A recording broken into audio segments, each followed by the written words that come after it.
ओम शांति। 7/12/21 की वाणी है।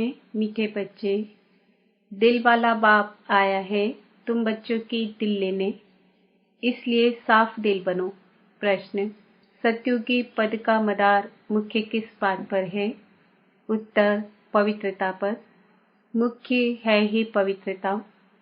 सेंटर पर जो आते हैं उनको समझाना है।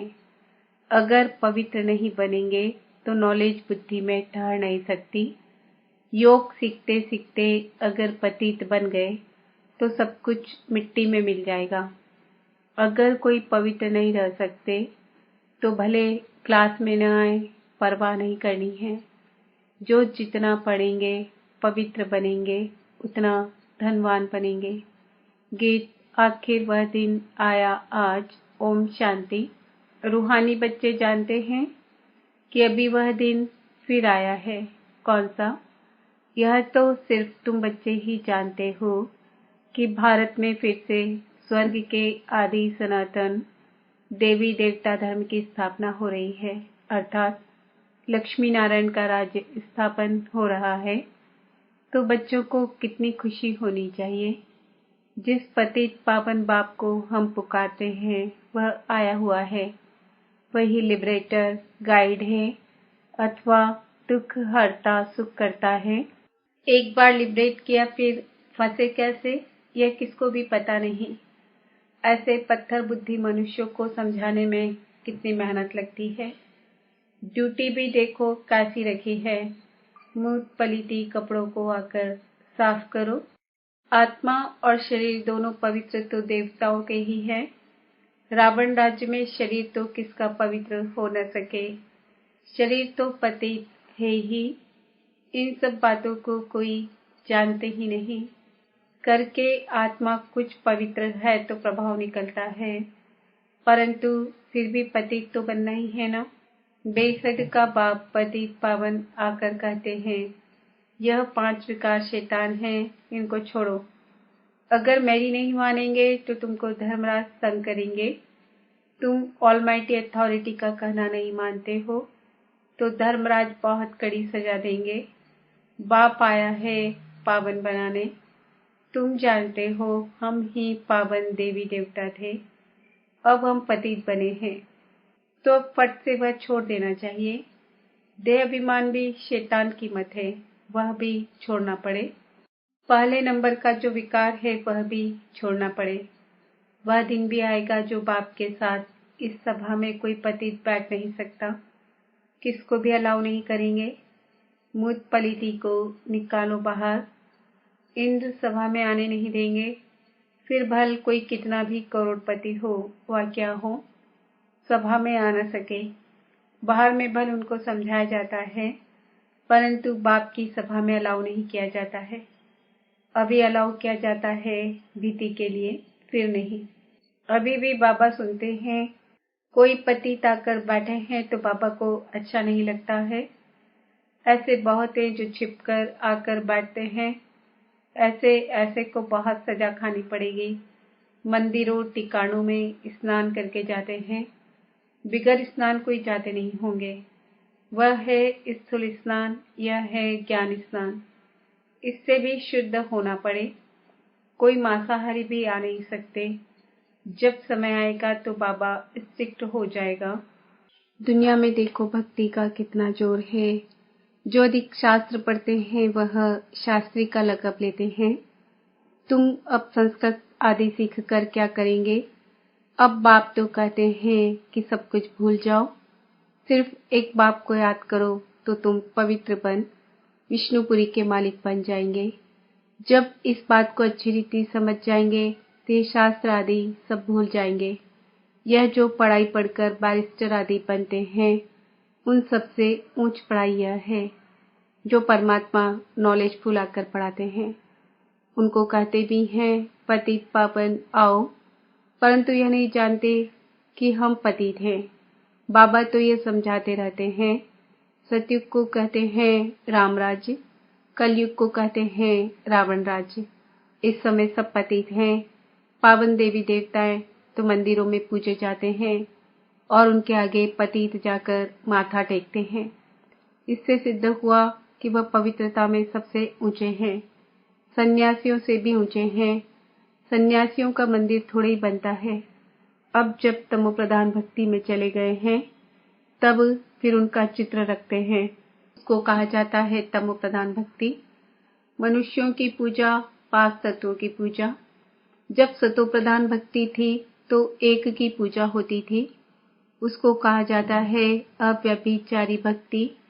देवताओं को भी ऐसा उसने ही बनाया है, तो पूजा भी होनी चाहिए एक की, परंतु यह भी ड्रामा बना हुआ है। सतो प्रधान, सतो रजो तमो में आना ही है। यहाँ भी ऐसे हैं, कोई सतो प्रधान बन जाते हैं, कोई सतो, कोई रजो, कोई तमो। सतयुग में फर्स्ट क्लास सफाई रहती है। वहाँ शरीर का तो कोई मूल्य रहता नहीं, बिजली पर रखा और खलास। ऐसे नहीं हड्डियां कोई नदी आदि में डालेंगे, ऐसे भी नहीं शरीर को कहाँ उठा कर ले जाएंगे, ये तकलीफ की बात होती नहीं। बिजली में डाला खलास।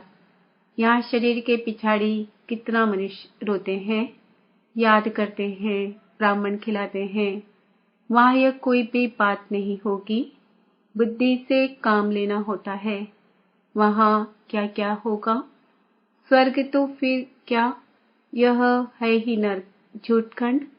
तब गाया हुआ है, झूठी काया, झूठी माया, झूठा सब संसार। गवर्नमेंट कहती है गौ कोष बंद करो, उन्हों को लिखना चाहिए, पहला यह कोष है बड़ा भारी, 1-2 पर काम कटारी चलाना, यह कोष बंद करो, यह काम महाशत्रु है, आदि मध्य अंत दुख देते हैं, उस पर जीत पहनो। तुम पवित्र बनो तो पवित्र दुनिया के मालिक बनेंगे। वहाँ देवताओं का न्यू ब्लड है, वह कहते हैं बच्चों का न्यू ब्लड है, परंतु यहाँ नया ब्लड कहाँ से आया, यहाँ पुराना ब्लड है। सतयुग में जब नया शरीर मिलेगा तब नया ब्लड भी होगा। ये शरीर भी पुराना तो ब्लड भी पुराना। अब इनको छोड़ना है और पावन बनना है, सो तो बाप के सिवाय कोई बना ना सके। सबका धर्म अलग अलग है और हर एक को अपने धर्म का शास्त्र पढ़ना है। संस्कृत में मुख्य है गीता। बाबा कहते हैं मैं संस्कृत थोड़ा ही सिखाता हूँ, जो भाषा ये ब्रह्मा जानता है मैं उसमें ही समझाऊंगा।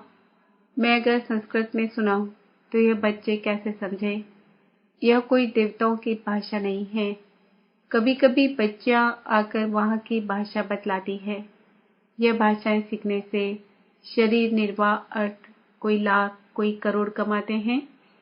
यहाँ तुम कितनी कमाई कर रहे हो तुम जानते हो। सतयुग में हम महाराजा महारानी बनेंगे, जितना जास्ती पढ़ेंगे उतना जास्ती धनवान बनेंगे। गरीब और साहूकार में फर्क तो रहता है ना।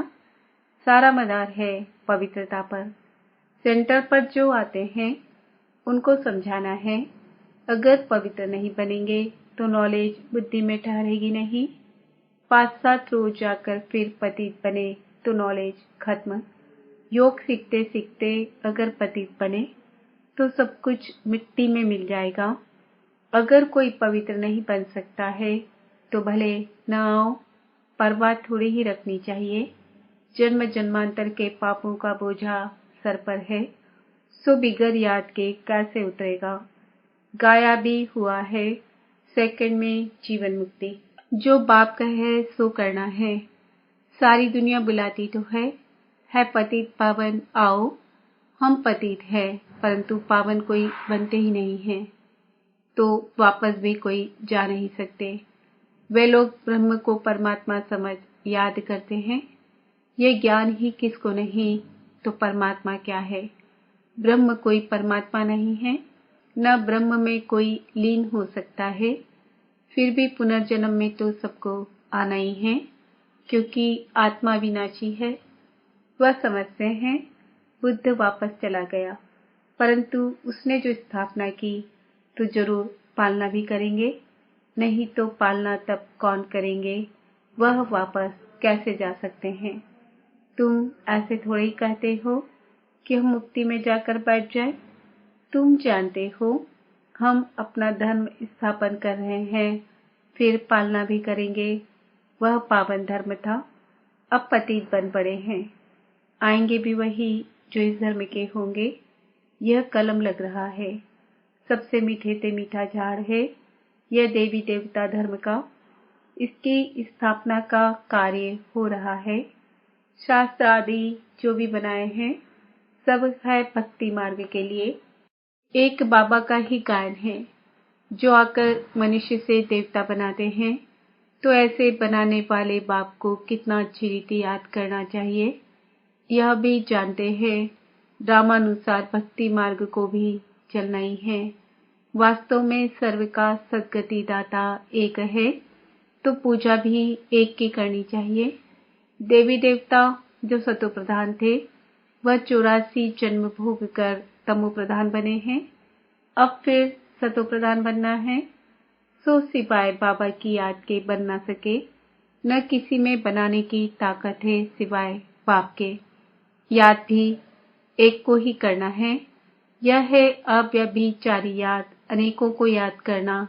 यह है व्यभिचारीपना। सबकी आत्मा जानती है कि शिव हमारा बाबा है, इसलिए सब तरफ जहां भी देखो शिव को पूजते हैं। देवी देवताओं के आगे भी शिव को रखा है। वास्तव में देवताएं तो पूजा करते नहीं हैं। गायन भी है, दुख में सिमरन सब करे, सुख में करे न कोई। फिर देवताएं पूजा कैसे करेंगे? वह है रॉन्ग। झूठी महिमा थोड़ी दिखानी चाहिए। शिव बाबा को जानते ही कहाँ है जो याद करें, तो वह चित्र उठा देना चाहिए। बाकी पूजा करने वाले सिंगल ताज वाले दिखाने चाहिए। साधु संत किसको भी लाइट का ताज नहीं है, इसलिए ब्राह्मणों को भी लाइट का ताज नहीं दिखा सकते हैं। जिनका ज्ञान तरफ पूरा ध्यान होगा वह करेक्शन भी करते रहेंगे। अभूल तो कोई बना नहीं है, भूलें होती ही रहती है। त्रिमूर्ति का चित्र कितना अच्छा है। यह बाप, यह दादा। बाबा कहते हैं तुम मुझे याद करो तो यह बन जाएंगे। देही अभिमानी बनना है।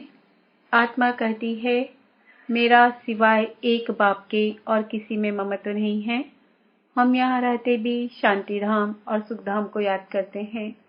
अभी दुख धाम को छोड़ना है, परंतु जब तक हमारा नया घर तैयार हो जाए तब तक पुराने घर में रहना है। नए घर में जाने लायक बनना है।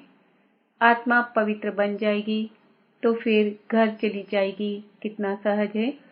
मूल बात है ही यह समझने की कि परमात्मा कौन है और ये दादा कौन है। बाप इंदौरा वर्षा देते हैं।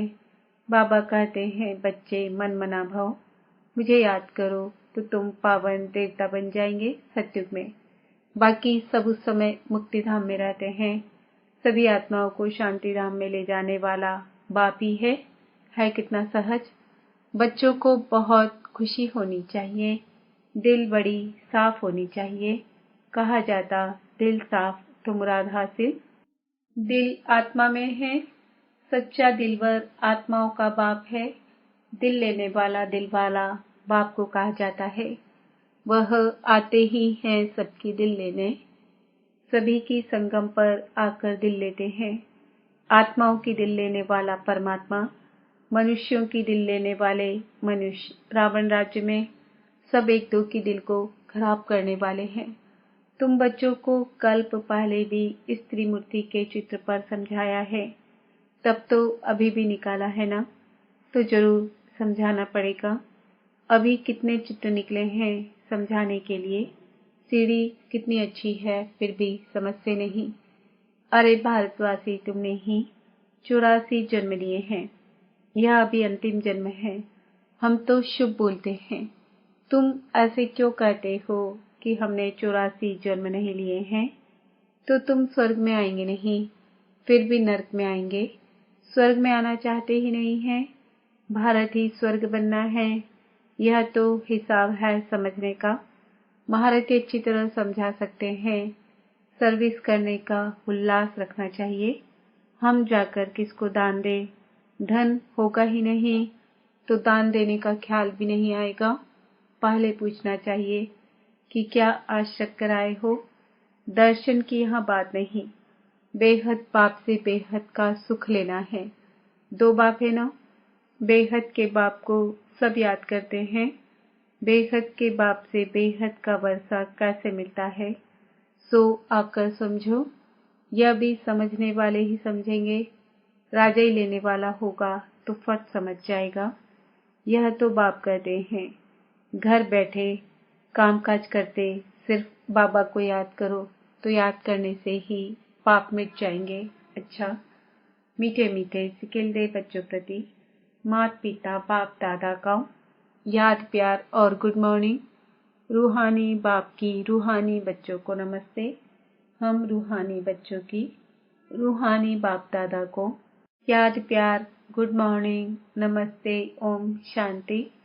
धारणा के लिए मुख्य सार, कभी भी एक दो की दिल खराब नहीं करनी है। सर्विस करने का उल्लास रखना है। ज्ञान धन है तो दान जरूर करना है। नए घर में चलने के लिए स्वयं को लायक बनाना है। आत्मा को याद के बल से पावन बनाना है। वरदान, स्वस्थिति द्वारा सर्व परिस्थितियों को पार करने वाले निराकारी अलंकारी भव। जो अलंकारी है वे कभी देह अहंकारी नहीं बन सकते। निराकारी और अलंकारी रहना यही है मनमना भव, मध्याजी भव। जब ऐसी स्वस्थिति में सदा स्थित रहते तो सर्व परिस्थितियों को सहज ही पार कर लेते। इससे अनेक पुराने स्वभाव समाप्त हो जाते हैं। स्व में आत्मा का भाव देखने से भाव स्वभाव की बात समाप्त हो जाती है और सामना करने की सर्व शक्तियां स्वयं में आ जाती है। स्लोगन, संकल्प का एक कदम आपका तो सहयोग के 1000 कदम बाप के। आज का समान है, मैं आत्मा निराकारी अलंकारी हूँ। ओम शांति।